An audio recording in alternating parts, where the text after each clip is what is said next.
Meet the leaders പ്രോഗ്രാമിലേക്ക് സ്വാഗതം.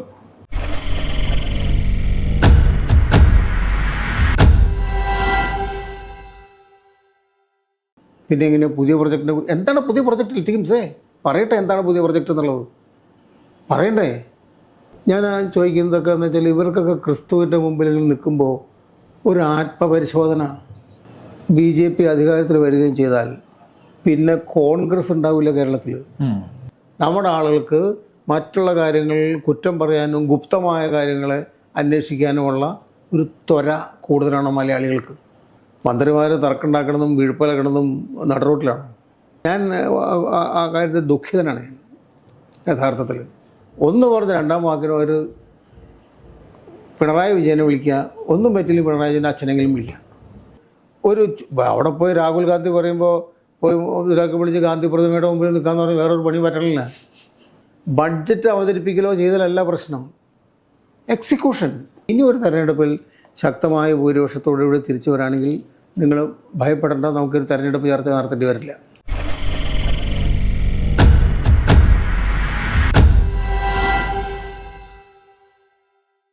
ഇപ്പം ഇത് പറയുമ്പോൾ നമ്മളിരിക്കുന്ന അങ്കമാലിയാണ്. അങ്കമാലിയിൽ നിന്ന് ഏതാണ്ട് ഒരു അരമണിക്കൂറിലേറെ യാത്ര ചെയ്താൽ തൃശ്ശൂരെത്തും. ഈ തൃശ്ശൂരാണ് ഇപ്പം BJP ഏറ്റവും കൂടുതൽ ഫോക്കസ് ചെയ്തിരിക്കുന്നത്. നരേന്ദ്രമോദി കഴിഞ്ഞ മാസം 2 തവണ വന്ന സ്ഥലം തൃശ്ശൂരാണ്. ഇനി വരാനിരിക്കുന്നത് നരേന്ദ്രമോദി മാത്രമല്ല, എല്ലാ കേന്ദ്ര നേതാക്കന്മാരും BJPയുടെ കേന്ദ്ര നേതാക്കന്മാരും ഇവിടെ. ഇപ്പം CPM-ന് തന്നെ ചില വിലയിരുത്തലിൽ തിരുവനന്തപുരം, അതുപോലെ തന്നെ പാലക്കാട്, തൃശ്ശൂർ, ഈ 3 സ്ഥലങ്ങളിലും ശക്തമായ ത്രികോണ മത്സരം നടക്കുമെന്ന് പ്രതീക്ഷിക്കുന്ന സ്ഥലങ്ങളാണ്. ഇപ്പം സുരേഷ് ഗോപി എന്നുള്ള സ്ഥാനാർത്ഥി അവർ നേരത്തെ തന്നെ പ്രഖ്യാപിച്ചു. അദ്ദേഹത്തിൻ്റെ മകളുടെ കല്യാണം പോലും വലിയ രാഷ്ട്രീയ പ്രചാരണത്തിന് വേണ്ടി ഉപയോഗിച്ചു. ഇത്തരത്തിൽ നാം ഇന്നേ വരെ കണ്ടിട്ടില്ലാത്ത രീതിയിലുള്ള രാഷ്ട്രീയ പ്രചരണങ്ങൾ നടന്നുകൊണ്ടിരിക്കുകയാണ് BJP. അല്ലെ BJP കുറച്ചും കൂടി കഴിഞ്ഞാൽ രാമൻ്റെ പേരിൽ ഇരിഞ്ഞാലക്കുടയിലുള്ള ക്ഷേത്രത്തിൽ പോയി പ്രാർത്ഥന നടത്തുന്നു. ഇത്തരത്തിലല്ല വലിയ രീതിയിൽ മോദി വലിയ രീതിയിൽ വിശ്വാസികളെ കയ്യിലെടുക്കാൻ വേണ്ടി വലിയ ശ്രമം നടത്തുന്നുണ്ട്. ഇതേ സമയത്ത് തന്നെ തൃശ്ശൂരിൽ യഥാർത്ഥത്തിൽ വലിയ ശതമാനം വോട്ടുള്ള ഒരു വിഭാഗമാണ് ക്രിസ്ത്യൻ വിഭാഗം. ക്രിസ്ത്യൻ വിഭാഗത്തിന് അത്തരത്തിൽ ചാടിക്കാനൊന്നും പറ്റില്ലെന്നും, അല്ലെങ്കിൽ ഈ വോട്ട് കണ്ട് പനിക്കണ്ട എന്നുള്ള രീതിയിലുള്ള ഒരു പ്രചരണം ഇതുവരെ എവിടുന്നും ഉണ്ടായിട്ടില്ല.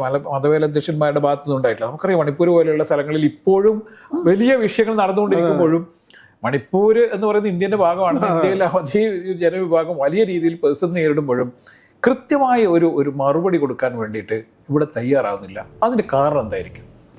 ഞാൻ നേരത്തെ സൂചിപ്പിച്ച കാര്യം തന്നെയാണ്. ക്രിസ്ത്യൻ മാനേജ്മെൻറ്റ് അല്ലെങ്കിൽ ക്രിസ്ത്യൻ മേലധ്യക്ഷന്മാർ, നാടൻ ഭാഷ പറയാൻ കൊള്ളില്ല, അതുകൊണ്ട് പറയാനില്ല, എന്നും അധികാരികളെ പ്രീണിപ്പിക്കുക മാത്രമല്ല നക്കി നിൽക്കുക. പ്രീണിപ്പിക്കുക എന്നുള്ള പദം വളരെ പോളിഷ്ടാണ്. നക്കി നിൽക്കുക എന്നുള്ളതാണ് എൻ്റെ യാഥാർത്ഥ്യം. ഒരിക്കൽ പോലും അവരുടെ കാര്യത്തിന് എന്ന് പറഞ്ഞാൽ അവരുടെ ചില കാര്യങ്ങൾ നടക്കുന്നതിനുള്ള തടസ്സം ഉണ്ടോ ഇല്ലേ എന്നുള്ളത് നോക്കുക എന്നുള്ളതല്ലാതെ വേറെ അതിലപ്പുറമില്ല. ഒരു കാര്യം അതിനിടയ്ക്ക് പറയാം.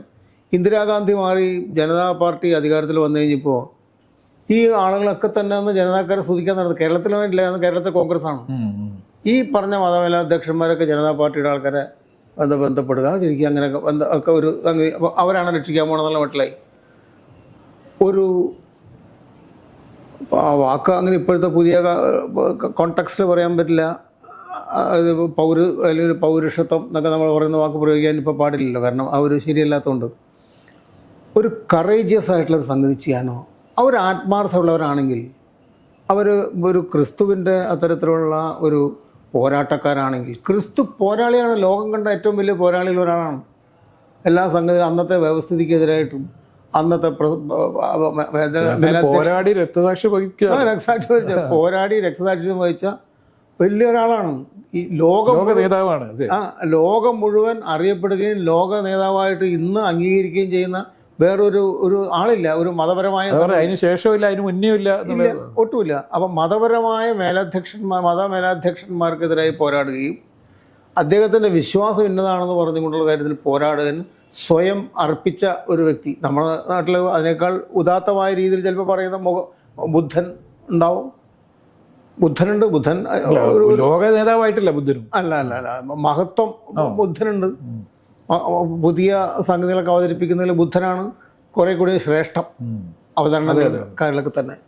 അപ്പോഴൊക്കെ അന്ന് ഉണ്ടായ ആ പാരമ്പര്യം എന്നുള്ളത് വിട്ടുപേക്ഷിച്ച് ഇവർ വേറെ എന്തിനകത്താണ് അഭിരമിക്കുകയാണ്. ഇന്നത്തെ ക്രിസ്ത്യൻ മേലധികാരികളുടെ ഉള്ള പ്രശ്നം എന്ന് പറഞ്ഞാൽ ഭൗതികതയാണ് അവരെ ഗ്രസിച്ചിരിക്കുന്ന പ്രധാനമായ കാര്യം. കാര്യം നമ്മുടെ ഈ വിഷയത്തിൻ്റെ ഭാഗം അല്ലെങ്കിൽ ഭൗതികത അധികാരപ്രമത്തതയുടെ അധികാരത്തിൻ്റെ ആഘോഷം നടത്തുന്നത് രാഷ്ട്രീയക്കാരേക്കാൾ കൂടുതൽ അവരാണ്. എന്തിനാ ഒരു ക്രിസ്ത്യൻ മേലധികാരി ക്രിസ്തുവിൻ്റെ സർവ്വവും ഉപേക്ഷിച്ചു കൊണ്ടുവന്ന് ക്രിസ്തുവിന് വേണ്ടി ത്യാഗം സഹിക്കുകയും ദാരിദ്ര്യം അതുപോലെ തുടങ്ങിയ അതെ എന്ന് പറയുന്ന 3 പ്രധാനപ്പെട്ട സംഗതി പറയുന്ന ആൾക്കാർ ഏത് മെത്രാനാ? ഈ ഒന്നല്ലെങ്കിൽ ടൊയോട്ടോ എന്ന് പറയുന്നില്ല, ടൊയോട്ടോ പോലെ എല്ലാവർക്കും കോമണാണ്, ഞാൻ വരെ കോമണാണ് സംഗതി ഉപയോഗിക്കുന്നത്. അതല്ല, ബെൻസ് കാറ്, BMW തുടങ്ങിയ എല്ലാ സ്ഥലക്കച്ചവടത്തിൽ വലിയ വിവാദങ്ങളിൽ അടക്കപ്പെട്ട കർദിനാൾമാർ പോലും. അതെ, അതൊന്നും ഒരു ചളിപ്പില്ല. ഞാൻ ചോദിക്കുന്നതൊക്കെ എന്ന് വെച്ചാൽ ഇവർക്കൊക്കെ ക്രിസ്തുവിൻ്റെ മുമ്പിൽ നിൽക്കുമ്പോൾ ഒരു ആത്മപരിശോധന നടത്താനുള്ളൊരു സംഗതി. അതുകൊണ്ടാണ് ക്രിസ്തുവിനെ നോക്കിയിട്ട് അതാണ് ഇങ്ങനെ നോക്കി ക്രിസ്തുവിനെ കണ്ടാൽ പേടിച്ചിട്ട് വർഷമുണ്ടാകാതെ തിരിഞ്ഞു നിൽക്കണമെന്ന് പറയും. കുറ്റബോധം ഉണ്ടല്ലോ, അതില്ല. ഇവരൊക്കെ ഉപദേശിക്കുമ്പോൾ ആരെ ഉപദേശിക്കണേ? ആരെയാണ് ഉപദേശിക്കുന്നത്? എന്താ യോഗ്യത? ഞാൻ ഈ ഇഷ്യൂ വന്നപ്പോൾ ഞാനൊരു പ്രതികരണം ഞാൻ കൊടുത്തായിരുന്നു. രാഷ്ട്രീയക്കാരെ നാഴികയ്ക്ക് 40 വട്ടം കുറ്റം പറയുകയും അവർ ധാർമ്മികത ഇല്ലാത്തവരാണെന്നും ഒക്കെ പറയുന്ന ഈ മേലധ്യക്ഷന്മാർ ഇപ്പോൾ ഞങ്ങളുടെ എറണാകുളം അതിരൂപതയിൽ, അങ്കമാലി അതിരൂപതയിൽ നടന്ന കാര്യങ്ങൾക്ക് എന്ത് ധാർമ്മികതയുണ്ട്? ആരാ ധർമ്മത്തിനോ? നേരത്തെ ചോദിച്ചല്ലോ എന്തുകൊണ്ടെന്ന് ചോദിച്ചപ്പോൾ ഏതാ ധാർമ്മികമായിട്ടുള്ള സംഗതി? ഇപ്പോഴും അവിടെ സപ്പോർട്ട് ചെയ്യാൻ നടക്കില്ല കുറേ ആൾക്കാർ, ഇവിടെ ഇപ്പുറത്ത് സപ്പോർട്ട് ചെയ്യാൻ. ശരി ഏത് തെറ്റേത് പറയാൻ ആരുമില്ലല്ലോ. 2 ഗ്രൂപ്പുകളായി തിരിഞ്ഞ് നേട്ടത്തിന് വേണ്ടിയുള്ള പോരാട്ടം നടക്കും. പല പള്ളികളിലും ഞായറാഴ്ച പോകാൻ ആളുകൾക്ക് ഭയമാണിപ്പോൾ. കാരണം അവിടെ തല്ലുണ്ടാവുക എന്നുള്ളത്. അതെ, ശാന്തിക്ക് വേണ്ടിയാണല്ലോ. പക്ഷെ അവിടെ തല്ലുണ്ടാവുക എന്നുള്ള പേടിയാണ്. ഞാനിപ്പോൾ അത് കുറേ വേറെ വിഷയമായ ഞാൻ പറഞ്ഞു വെച്ച് കഴിഞ്ഞാൽ ഇപ്പോഴും ഒരു അവരുടെ കാര്യത്തെക്കുറിച്ച് പറയുകയാണെങ്കിൽ എൻ്റെ ചോദ്യം വേറെ ഒന്നുമില്ല. ക്രിസ്തു പറയുന്നത് സ്നേഹം, ക്ഷമ, സഹനം, ഈ 3 കാര്യത്തിൽ ഇവരില്ല.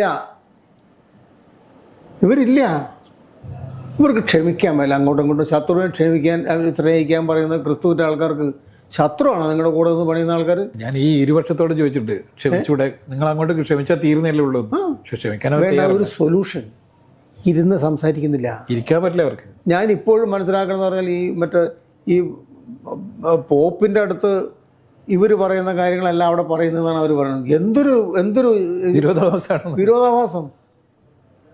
അതിൻ്റെ അവിടെ കേൾക്കണ്ടോല്ലെങ്കിൽ എനിക്ക് അറിഞ്ഞൂടെ എന്താ സംഭവിക്കണമെന്ന് കുറിച്ചില്ല. കാരണം ഞാൻ ലീസ്റ്റ് ബോധരാണ്. ഞാൻ ആ പിക്ചറിലില്ല, ആ ക്ഷേത്രത്തിൽ ഞാനില്ല. നമ്മുടെ വിശ്വാസവും നമ്മുടെ സംഗതികളൊക്കെ ഏറ്റവും ചുരുങ്ങിയൊരു സംഗതി. ഞാനൊരു പോയി പറഞ്ഞ പോലെ എൻ്റെ ഒരു വിശ്വാസം എന്ന് പറഞ്ഞാൽ, അപ്പോൾ ഇതിപ്പോൾ ഒരു പേഴ്സണൽ ഇൻ്റർവ്യൂവിലേ അതല്ല ഞാൻ പറഞ്ഞത്. എൻ്റെ സംഗതി സീസറിനുള്ളത് സീസറിനും, ദൈവത്തിനുള്ളത് ദൈവത്തിനും. You leave it out. പക്ഷേ ആവശ്യത്തിന് രാഷ്ട്രീയക്കാരെ പിടിക്കുകയും എന്നിട്ട് അവരെ ഭയങ്കരമായി പിന്നീട് ചെയ്യുന്ന ഒരു സമീപനമാണ് മൊത്തത്തിലുള്ളത്. ഇപ്പോൾ ഹിന്ദു വിശ്വാസത്തിൻ്റെ സംഗതിയാണ് ഇപ്പോൾ പ്രധാനമായ വിഷയം. അപ്പോൾ പോലും ഹിന്ദു വിശ്വസിക്കുന്നതിന് നമ്മൾ എന്തിനെതിരാണ്? അവൻ്റെ വേണ്ടി പൊക്കോട്ടെ. രാമക്ഷേത്രം, അതായത് അയോധ്യ തീർന്നു.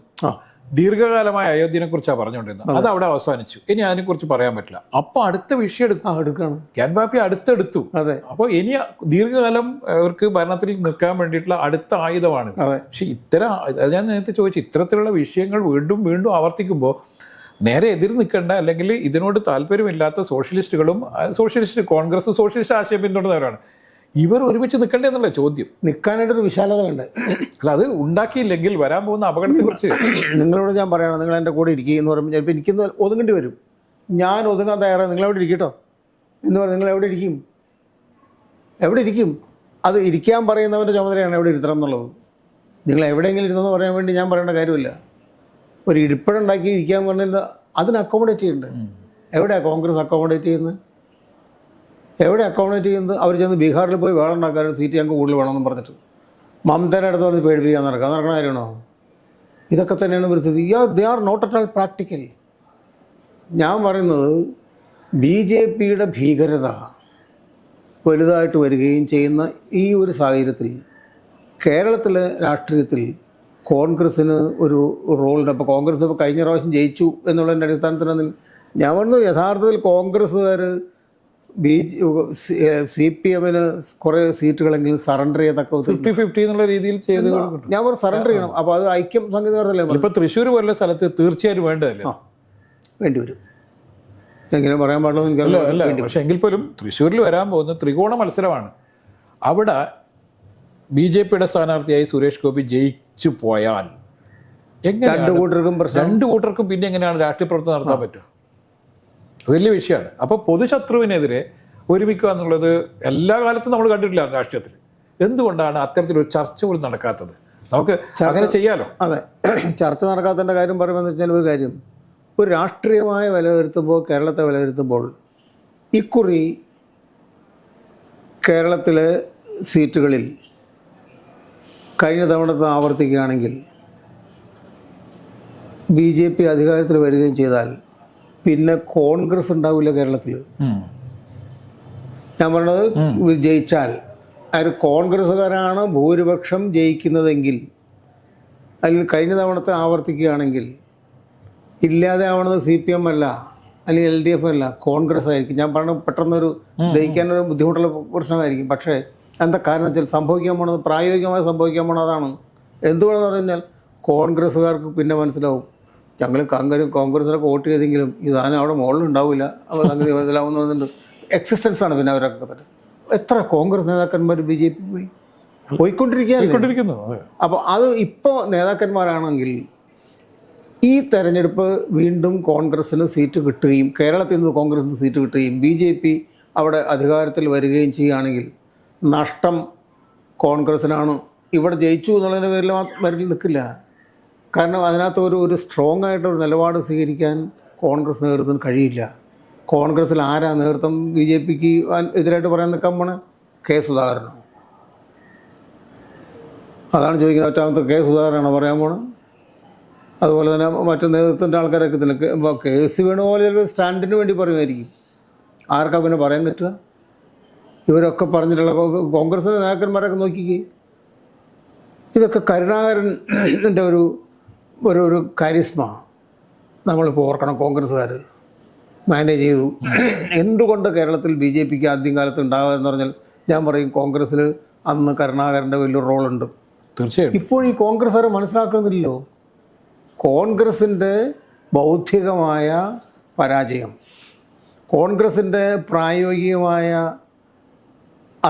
ഒരു പ്രയോഗത്തിൻ്റെ ഒരു കുറവ്, അല്ലെങ്കിൽ അറിവിൻ്റെ കുറവ്, ഇതൊക്കെ തന്നെയാണ് കേരളത്തിൽ BJPക്ക് എന്തെങ്കിലും സ്റ്റാൻഡ് ഉണ്ടാക്കുന്നത് എന്നാണ് എൻ്റെ അഭിപ്രായം ആ കാര്യത്തിൽ. നമ്മളിതൊക്കെ പറയുമ്പോഴും കേരളത്തിൽ ഇപ്പം നമുക്കറിയാം ഒരു 10-20 വർഷം പുറകോട്ട് പോവുകയാണെങ്കിൽ അന്ന് ജനതാ പാർട്ടി മാറി ജനതാദളായതിനു ശേഷം വലിയ ഒരു നിർണായകമായ ശക്തി തന്നെയായിരുന്നു. LDFൻ്റെ കൂടെ നിൽക്കുന്ന പ്രധാനപ്പെട്ട ഒരു രാഷ്ട്രീയ പാർട്ടിയായിരുന്നു ജനതാദൾ. നിരവധി MLAമാരുണ്ട്, വലിയ ശക്തിയായി നിന്നതാണ്. അതിങ്ങനെ കുറഞ്ഞു വന്ന് ഇപ്പോൾ 2 പാർട്ടിയായി നിൽക്കുന്നു. 2ഉം 1ആയിട്ട് 3 MLAമാരേ ഉള്ളൂ. ശരിക്കും ശക്തി കുറഞ്ഞുകൊണ്ടിരിക്കുന്നു. യഥാർത്ഥത്തിൽ കേരളത്തിൻ്റെ ഒരു പ്രത്യേക സാഹചര്യം വെച്ച് നോക്കുമ്പോൾ ജനതാ പാർട്ടി അതുപോലെ തന്നെ ഈ സോഷ്യലിസ്റ്റ് ശക്തികളുടെ എണ്ണം വർദ്ധിക്കുകയും കുറച്ചും കൂടി ശക്തമാവുകയും ചെയ്യേണ്ട ഒരു സാഹചര്യമുള്ള സ്ഥലമാണ് കേരളം. എന്താണ് സംഭവിച്ചത്? അത് ഈ പലപ്പോഴും അതിനകത്ത് പ്രധാനമായും നേരത്തെ തന്നെ ഇങ്ങനെ ഒരു അപജയം വന്നുകൊണ്ടിരിക്കുന്നുണ്ടായിരുന്നു. അത് കഴിഞ്ഞ പാർലമെൻറ്റ് ഇലക്ഷൻ 2011 പാർലമെൻറ്റ് ഇലക്ഷനിലാണ് അത് കൂടുതലായിട്ട് പ്രശ്നം ഉണ്ടായത്.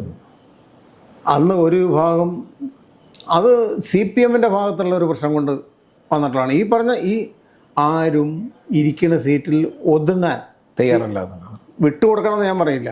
ഇപ്പോൾ നിങ്ങളുടെ സീറ്റ് എനിക്ക് വേണമെന്ന് പറഞ്ഞാൽ ഞാൻ പറഞ്ഞത് അർത്ഥമില്ല. ഒന്ന് ഒതുങ്ങിയിരിക്കാൻ പറ്റുമോ എന്ന് ചോദിക്കുമ്പോൾ ഒതുങ്ങിക്കോ എന്ന് പറയാനുള്ളൊരു സൗമനസ്യം, ഒരു സൗഹൃദം, ഒരു വിശാലത അത് കാണിച്ചിട്ടില്ലെങ്കിൽ സംഭവിക്കാൻ പോകുന്നത് തന്നെയാണ്.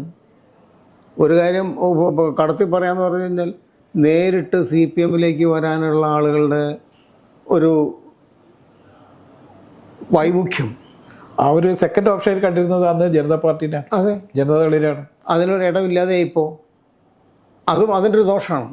ഒരുപാട് ന്യൂനപക്ഷങ്ങൾ ശരിക്കും അഭയം കണ്ടിരുന്നത് ജനതാ പാർട്ടി, ഇപ്പം അങ്ങനെ വരുന്നില്ല. അതില്ല, അതതിൻ്റെ ഇതൊക്കെ ഇപ്പോൾ ഞാൻ പറഞ്ഞ ഇടതുപക്ഷത്തൊന്നും ചിന്തിക്കേണ്ട ഇതിൻ്റെ ഭാഗമല്ലല്ലോ അത്. അല്ല, ഇടതുപക്ഷത്തിൻ്റെ നാട്ടിലുള്ള നിലവിലുള്ള അപചയത്തിൻ്റെ ഒരു ഭാഗം കൂടിയിട്ടാണത്.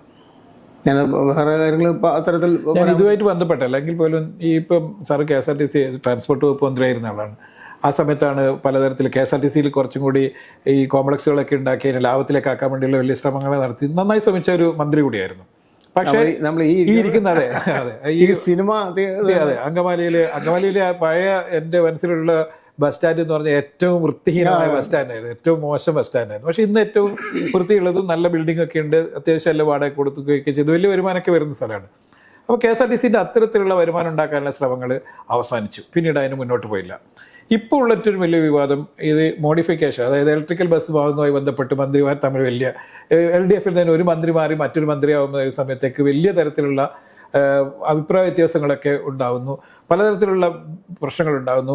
UDF നേതാക്കന്മാർ പലരും MD അംഗീകരിക്കാത്ത പ്രശ്നം വരുന്നു. സാറിൻ്റെ കാലത്ത് വളരെ ഇതൊക്കെ കൃത്യമായി കൊണ്ടുപോയതാണ്. എന്താണ് യഥാർത്ഥത്തിൽ ഇതുമായിട്ട് ബന്ധപ്പെട്ട അല്ലെങ്കിൽ പോലും അത് ഭരണപരമായി നമ്മളിപ്പോൾ എന്താ ഭരണം എന്നുള്ളത് പ്രസംഗമല്ല, ഇംപ്ലിമെൻറ്റേഷനാണ്.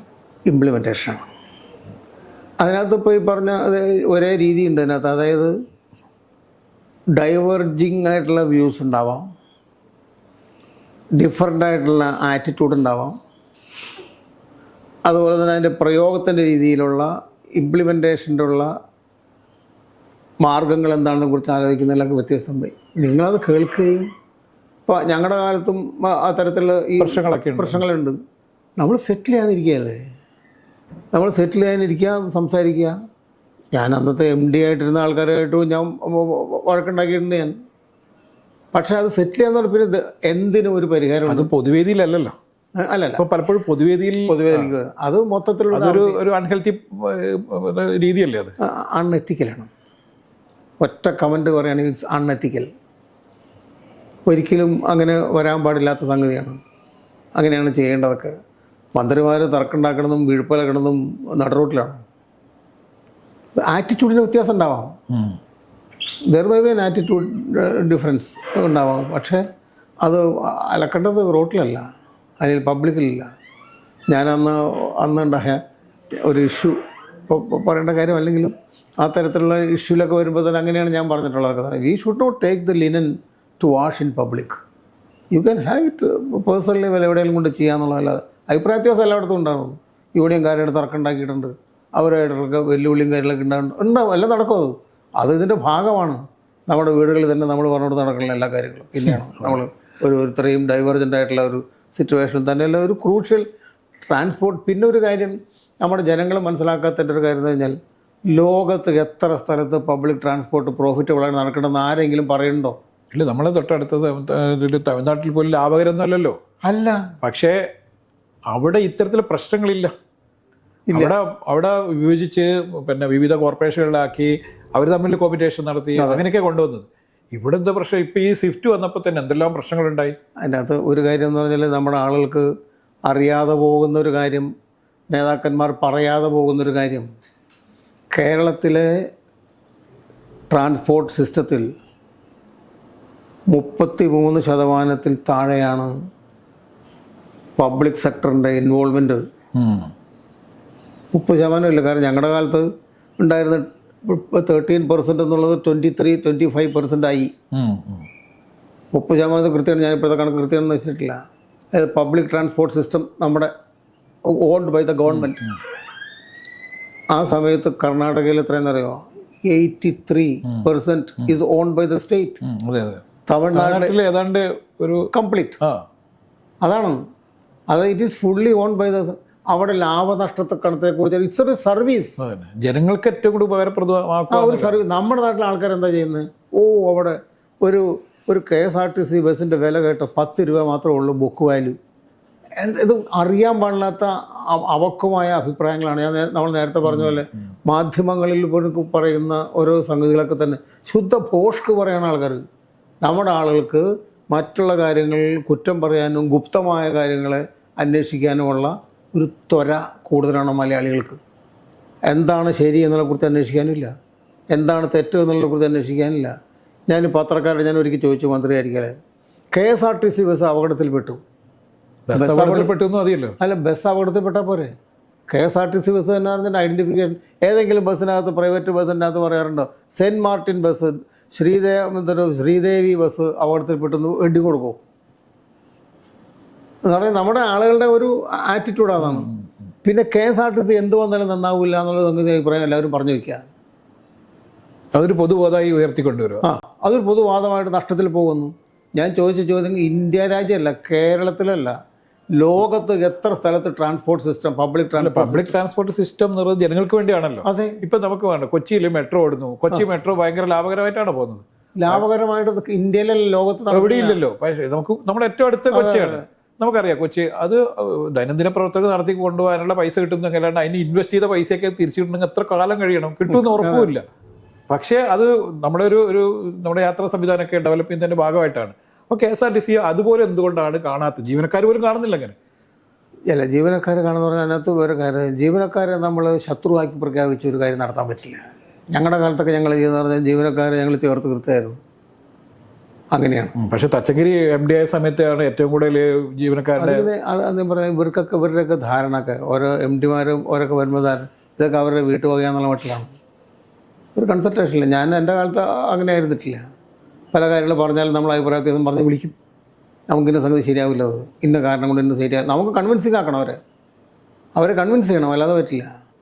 ആ രീതിക്ക് നോക്കുമ്പോൾ സ്വാഭാവികമായിട്ടും അതിന് ഒരുപെടുന്നില്ല. അതൊക്കെ തന്നെ ഇതിനകത്തൊക്കെ.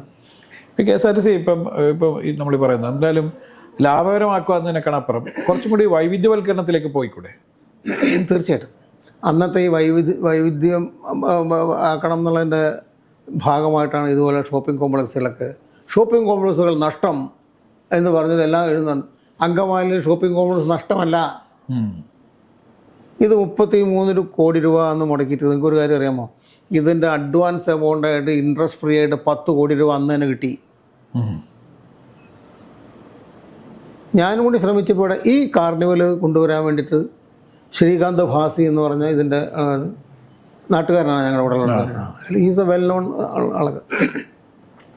ക്ഷണിച്ച് വരുത്തി ഇവിടെ കൊണ്ടുവന്ന് അതിന് കൺസെഷനൊന്നുമല്ല, എന്നാലും ഒരു കൺസിഡറേഷൻ കൊടുത്തു. സ്വാഭാവികമായിട്ട് കൺസിഡറേഷൻ്റെ കൺസെഷൻ കൊണ്ടുവന്ന് ഇത് ഇങ്ങനൊരു സ്ഥാപനം ഇന്ത്യയിൽ ആദ്യമാണ് ഒരു KSRTC പോലുള്ള ഒരു പബ്ലിക് ഇതിൻ്റെ മുകളിൽ ഒരു സംഗതിക്ക് നടത്തുക. അതെൻ്റെ കൂടി ഒരു സ്വാർത്ഥതയാണെന്ന് വിചാരിച്ചുള്ളൂ. കാരണം നല്ല സിനിമ കാണാനുള്ള സൗകര്യമുള്ള നല്ല സ്ഥലം കണ്ടെത്താന്നുള്ള എൻ്റെ ഒരു ജീവിതത്തിലെ ഒരു താല്പര്യം ആയതുകൊണ്ടാണ്. സാറ് സിനിമേനെയും കൂടി സ്നേഹിക്കുന്ന ഒരാളെന്നുള്ള അതെ ഫിലിം സൊസൈറ്റി പ്രസ്ഥാനത്തിലൂടെയാണ് സാറ് ശരിക്കും പറഞ്ഞത് ജനകീയനാകുന്നത്. അപ്പോൾ അതും കൂടി ഇതിനെ കൂട്ടി യോജിപ്പിച്ചുകൊണ്ട് നമ്മുടെ പല കാര്യങ്ങളും, ഇത് മാത്രമല്ല പല കാര്യങ്ങളും ഇതുപോലെ തന്നെ അത് നമ്മുടെ ഒരു ആത്മാവിഷ്കാരത്തിനും കൂടി ഭാഗമാണ് നമ്മൾ ഒരു അഡ്മിനിസ്ട്രേഷൻ ആകുമ്പോൾ. ഞാൻ കാണുന്നത് അങ്ങനെയാണ്. പിന്നെ അതുപോലത്തെ കുറേ കാര്യങ്ങളുണ്ട്. ഈ ഒരു KSRTC ഷോപ്പിംഗ് കോംപ്ലക്സിൽ ഈ ബീവറേജസിൻ്റെ ഒരു ഷോറൂം വരാൻ വേണ്ടി തീരുമാനിച്ചപ്പോൾ അതിനെതിരെ വലിയ ജനകീയ പ്രശ്നമുണ്ടായി. എന്തോ ആളുകൾ മൊത്തം വെള്ളമടിച്ചിട്ട് അവിടെ കിടക്കും എന്നൊക്കെ പറഞ്ഞിട്ട്. ഇപ്പോൾ ലോകത്തിൽ എവിടെയും അങ്ങനെ ഷോറൂമിൽ തന്നെ മേടിച്ചിട്ട് വെള്ളമടിച്ച് അവിടെ കിടക്കുന്ന പരിപാടി ഒന്നുമില്ല. പക്ഷേ എങ്കിൽ പോലും അതിന് കുറച്ചുകൂടി സർക്കാരിൻ്റെ അണ്ടറിലുള്ള വേറൊരു സ്ഥാപനമാണല്ലോ ഇത്, കുറച്ചുകൂടി വരുമാനം ഉണ്ടാകേണ്ടതാണ്. അപ്പോൾ ഇത്തരത്തിലുള്ള ജനങ്ങളുടെ ചില ആറ്റിറ്റ്യൂഡും കൂടി ഉണ്ട്. അതിനകത്ത് ഞാൻ അത് പറയുമ്പോൾ തന്നെ ഈ ബിവറേജിന് കൊടുത്താൽ മാത്രമേ നിങ്ങൾക്ക് ഇൻകം കിട്ടുള്ളൂ എന്നുള്ള ചോദ്യം ഉണ്ടാവും. അല്ല, അങ്ങനെയില്ല. ബീവറേജും നാട്ടിൽ നേരെ തൊട്ടപ്പുറത്താകുമ്പോൾ ആർക്കും കുഴപ്പമില്ല. KSRTC ബസ് സ്റ്റാൻഡ് നേരെ ഓപ്പോസിറ്റ് ഒരു ബിൽഡിങ്ങിന് വരുന്നതിന് ജനങ്ങൾക്ക് ആർക്കും ഒരു കുഴപ്പമില്ല. അതുപോലെ അതിൻ്റെ ഒരു കേരളത്തിലെ ആളുകളുടെ ഒരു മനസ്ഥിതിയാണ് അതൊക്കെ.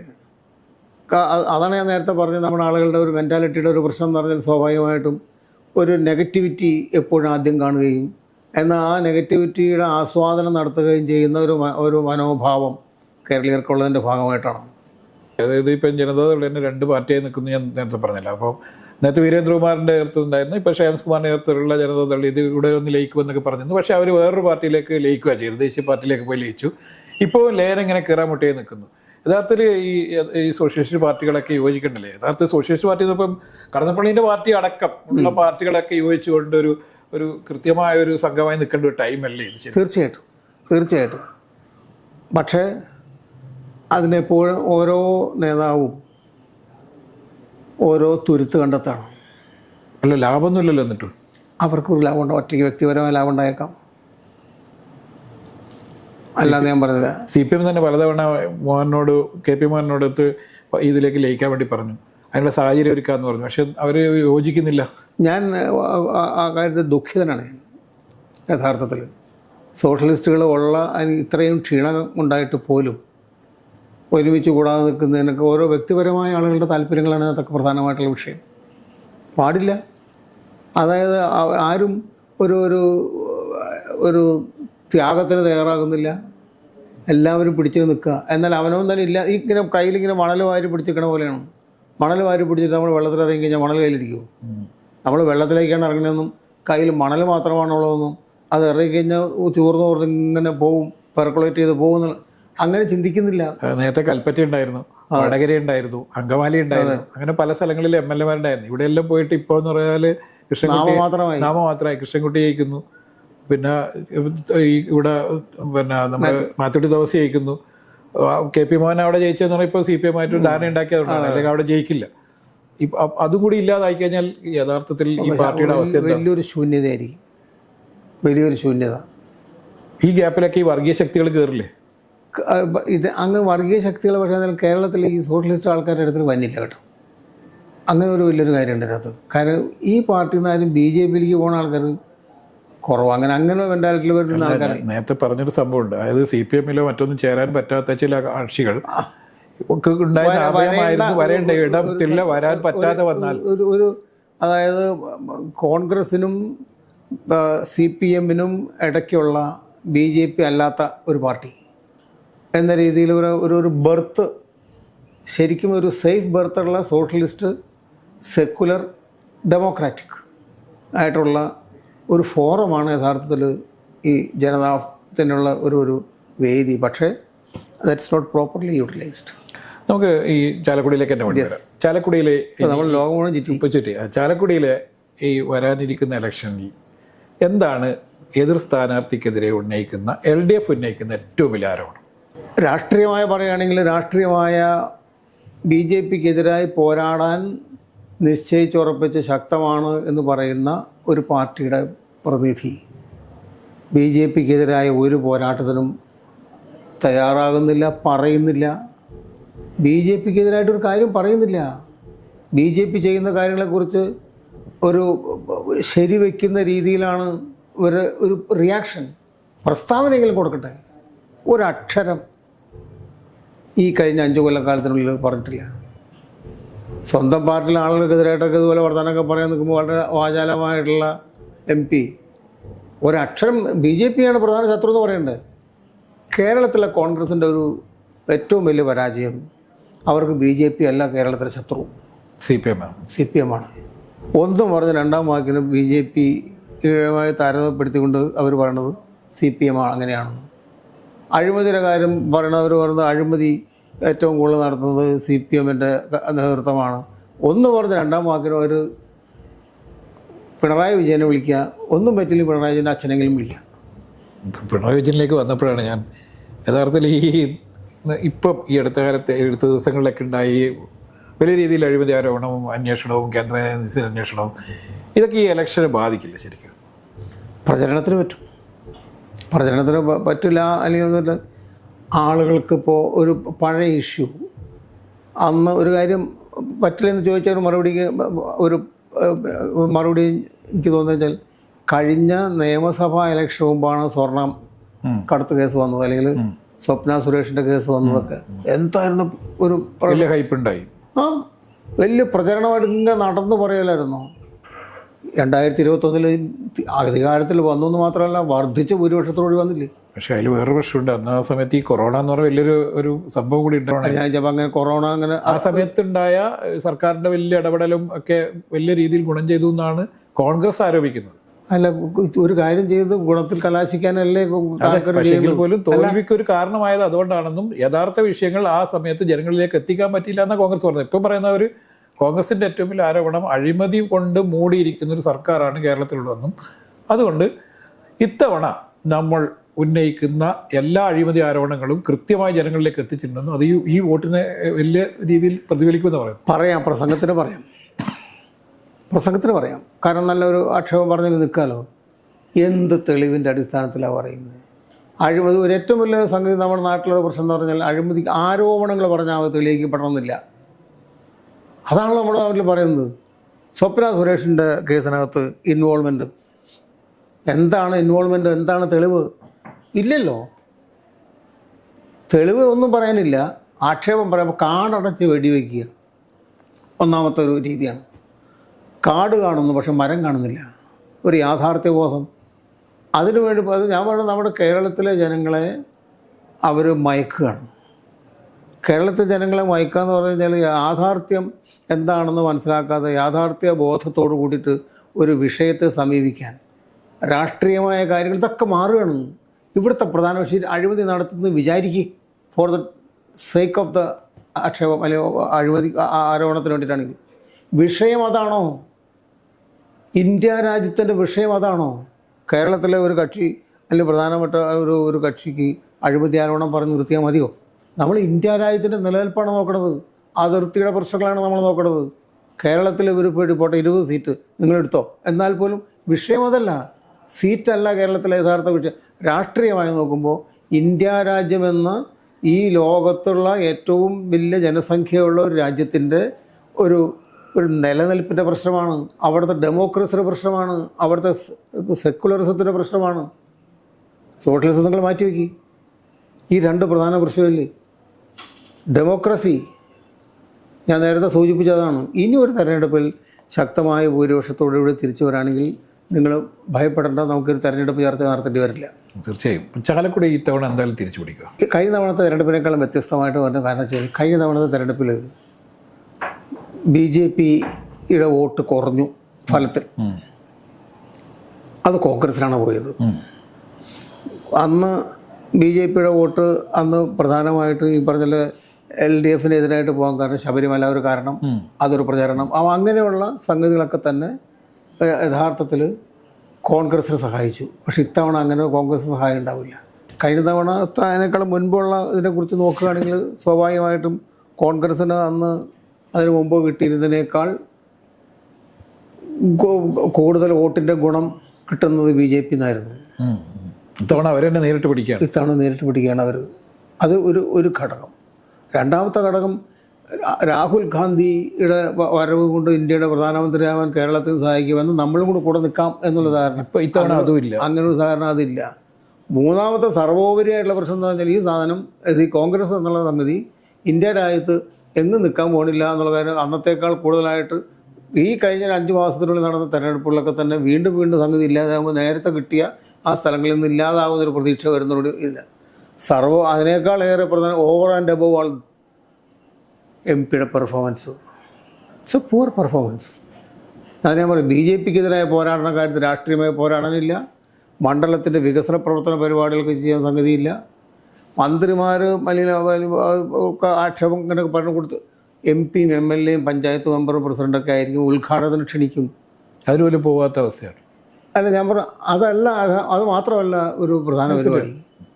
എന്ത് പ്രൊജക്റ്റാണ് എൻ്റെ ചോദ്യം, എന്ത് പ്രൊജക്റ്റാണ് ഈ കഴിഞ്ഞ 5 വർഷക്കാലത്തിനുള്ളിൽ കേരളത്തിൽ നിന്ന് വേണ്ട ഈ കോൺസ്റ്റിറ്റുവൻസിക്ക് വേണ്ടി MP കൊണ്ടുവന്നിട്ടുണ്ടോ എന്നുള്ളത് ആദ്യത്തെ ചോദ്യം. അല്ല, അദ്ദേഹം പറയുന്നത് ഈ ഇവിടെ വരാൻ പറ്റുന്ന എല്ലാവിധ പ്രവർത്തനങ്ങളും, അതായത് റെയിൽവേ സ്റ്റേഷൻ്റെ വികസനങ്ങളായാലും മറ്റു കാര്യങ്ങളായാലും തീരദേശത്തിൻ്റെ പ്രശ്നങ്ങളായാലും റോഡ് വികസനമായാലും ഇത്തരം വികസനത്തിൻ്റെ പ്രശ്നങ്ങളിലൊക്കെ ക്രിയാത്മകമായി ഇടപെട്ടിട്ടുണ്ടെന്നും ഏതാണ്ട് 68ഓളം കിലോമീറ്റർ റോഡ് ഈ കേന്ദ്ര പ്രോജക്റ്റാക്കി ഇവിടെ വന്നിട്ടുണ്ടെന്നും ഒക്കെ പറഞ്ഞു.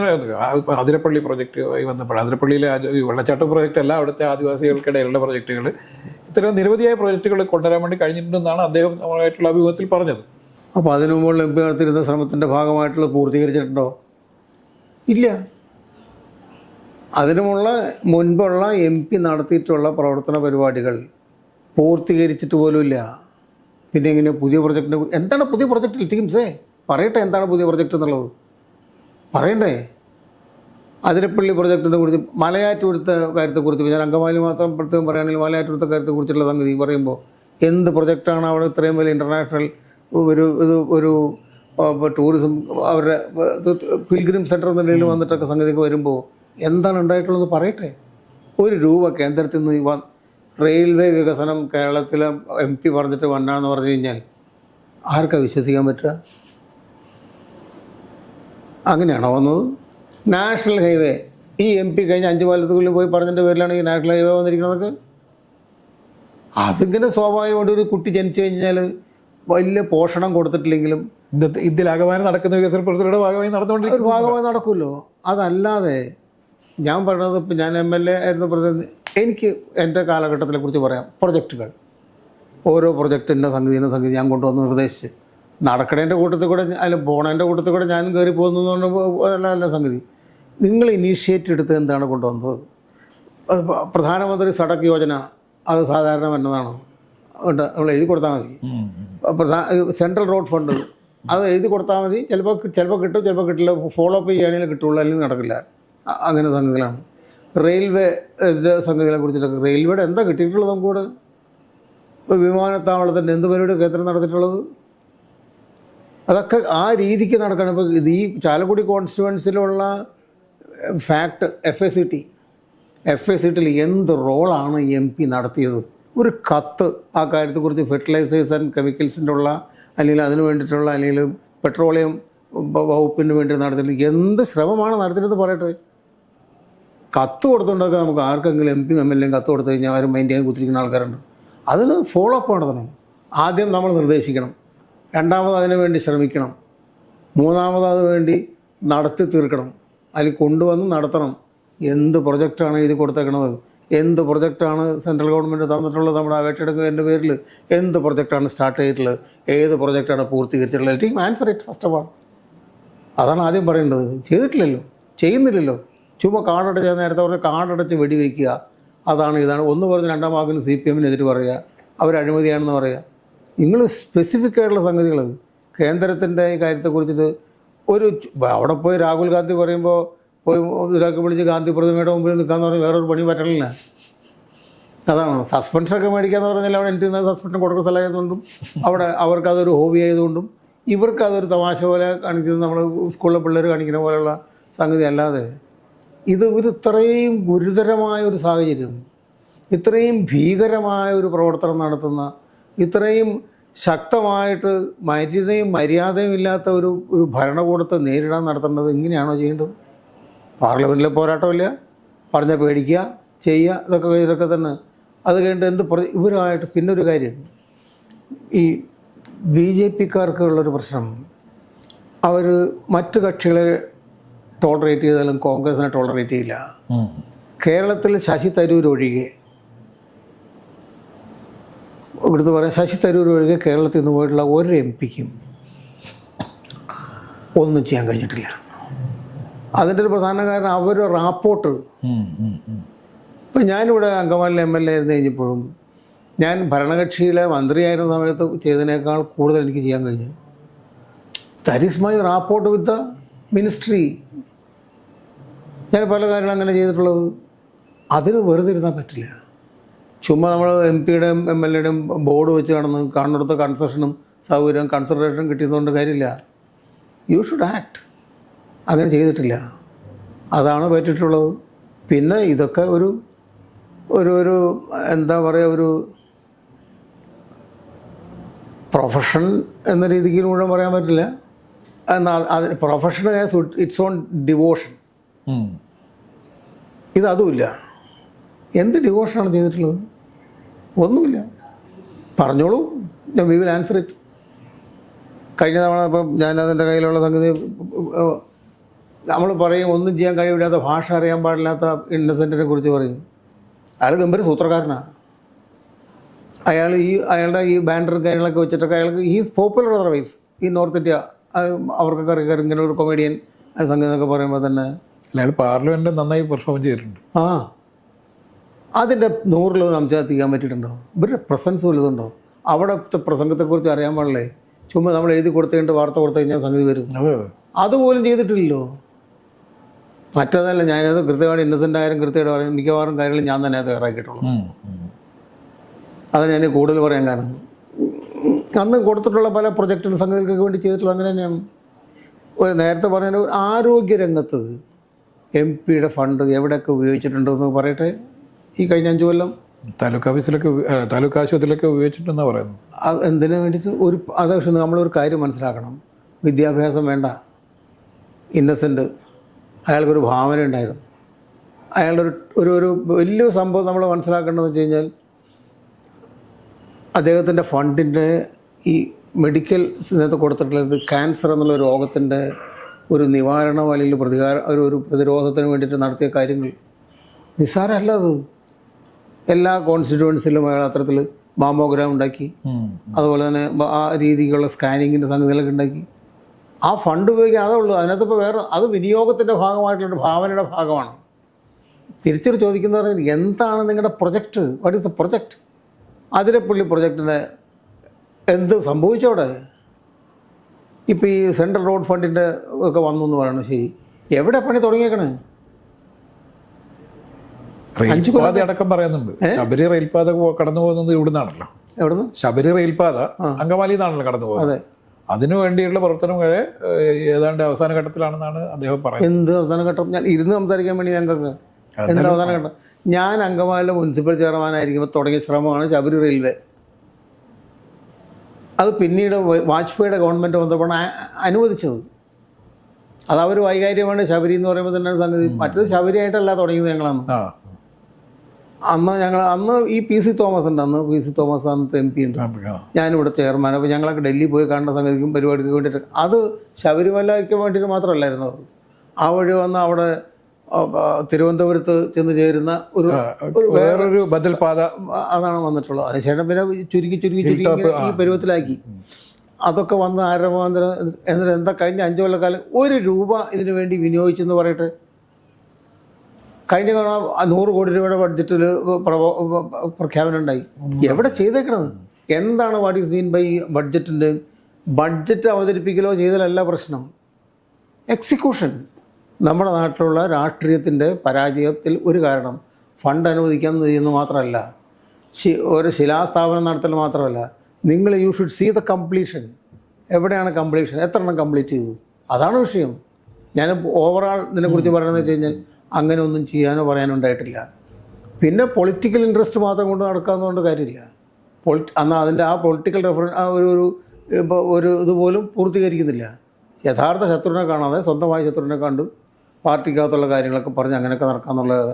ആ രീതിയിൽ നോക്കുമ്പോൾ കേരളത്തിനൊരു മൊത്തത്തിലും ഈ ചാലക്കുടി നിയോജക മണ്ഡലത്തിലും പ്രത്യേകമായ ഒരു ഗുണവും ഉണ്ടാക്കാൻ കഴിഞ്ഞിട്ടില്ല. ഏതൊരുത്തനും ഇരുന്നാലും ഇത് തന്നെ ചെയ്യാൻ കഴിയുമായിരുന്നു. ഇപ്പോൾ ചാലക്കുടി എന്തായാലും തിരിച്ചു പിടിക്കും എന്നുള്ള കാര്യം ഉറപ്പാണ്.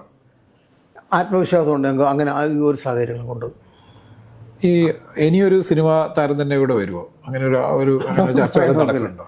സ്ഥാനാർത്ഥിയെക്കുറിച്ചൊന്നും എനിക്കറിയാം. അങ്ങനെ ഒരു ചർച്ച നടക്കുന്നുണ്ട്, അങ്ങനെ പറയുന്നത് കേൾക്കുന്നു വെച്ച് പല നിർദ്ദേശങ്ങൾ അങ്ങനെ ഓരോ മരുന്ന് കൊടുത്തിട്ട് പിന്നെ ഓരോരുത്തരുടെ മനോഗത അനുസരിച്ചിട്ട് പറയാം ആർക്കും വരാം. അങ്ങനെ കൂടെ സംഗതി ഉണ്ടല്ലോ അതിനകത്ത്. ഓക്കെ, എന്തായാലും ഇലക്ഷനിൽ കാണാം. ഓക്കെ, വലിയ വിജയപ്രതീക്ഷകളുണ്ട്. പ്രവർത്തികമാട്ടെ എന്ന് ആഗ്രഹിക്കുന്നു. ഇത്രയും തിരക്കിടയിലും നമ്മുടെ സഹകരിച്ചത് നന്ദി. ഓക്കെ, സന്തോഷം.